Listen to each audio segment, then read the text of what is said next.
Je voudrais attirer votre attention sur le fait que le Seigneur a toujours mis en évidence sa gloire en chaque occasion. Quand il se déplaçait, il introduisait ainsi une nouvelle mesure de son dessein. Toutes ces choses concernant Paul, Jean, l'incarnation, Pierre, la Pentecôte, étaient des étapes conduisant vers le dessein de Dieu, à travers les âges. Et chaque étape était confortée par une nouvelle vision de la gloire du Seigneur dans la vie de ceux qui étaient les instruments de Dieu. C'est pourquoi, dans le cas des prophètes et des apôtres, leur ministère était le ministère de la grandeur, de la gloire du Seigneur. C'est aussi cette vision de la gloire de Christ qui façonna le caractère, donna du sens et de la force à la présence du peuple de Dieu ici-bas dans ce monde.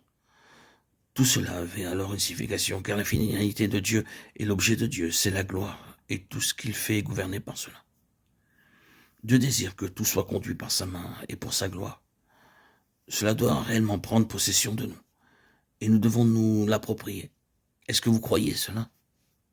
Nul doute, vous le croyez comme une déclaration et une vérité objective. Peut-être le croyez-vous dans votre cœur, mais il n'est pas toujours facile de le saisir, parce que nous ne voyons pas toujours maintenant comment cela pourrait se réaliser. Bien au contraire, ce que nous voyons nous persuade souvent du contraire. Oh, que le Seigneur nous saisisse, vous saisisse et me saisisse avec cela individuellement, et comme faisant corps avec son peuple, là où nous sommes. Oui, ce qu'il fait, ce qu'il permet, est sous le contrôle de cette loi, de ce principe. Tout doit être pour sa gloire. C'est ce qu'il en a pensé et ce qu'il fera, car finalement il ne sera pas contrecarré dans la réalisation de son dessein. Il est vrai qu'en considérant les prophéties d'Ézéchiel, nous voyons suffisamment de choses qui semblent contredire cette gloire. Mais vous ne pouvez pas ignorer le fait que cette gloire fut révélée dès le premier chapitre. Certes, elle ne se trouve qu'à la fin, si bien que vous devez vous frayer un chemin à travers tous ces récits de jugement et de malheur qui peuvent parfois nous lasser. Mais pour finir, vous lisez que Dieu se manifeste en prenant les choses en main. Il nous a été dit que dès le commencement, tout était gouverné par la gloire. Dans tout ce qui arrive, tout ce qui doit être dit jusqu'au bout, c'est la gloire de Dieu qui gouvernera. Elle est là, comme le fondement même de tout. Nous devons bien prendre garde à cela. Quelle est la finalité de Dieu? Paul l'a vu et nous l'a transmis dans une incomparable citation. À lui soit la gloire dans l'Église et dans toutes les générations, siècles des siècles. Éphésiens 3, 21.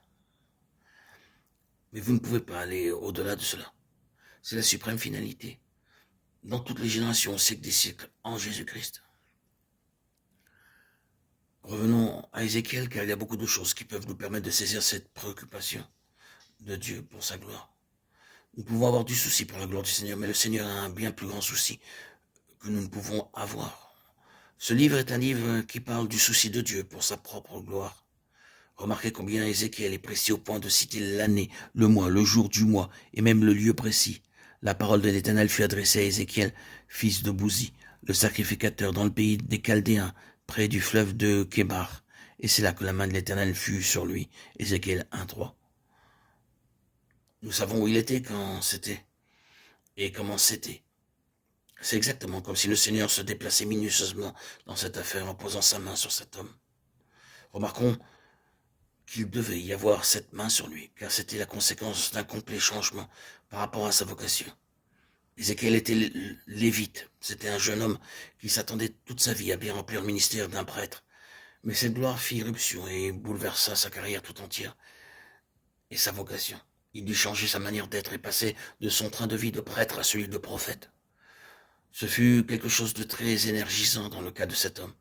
Il est intéressant de remarquer que son nom, Ézéchiel, signifie Dieu fortifiera. Concernant la gloire de Dieu, c'est très nécessaire, surtout dans les conditions dans lesquelles vivait Ézéchiel.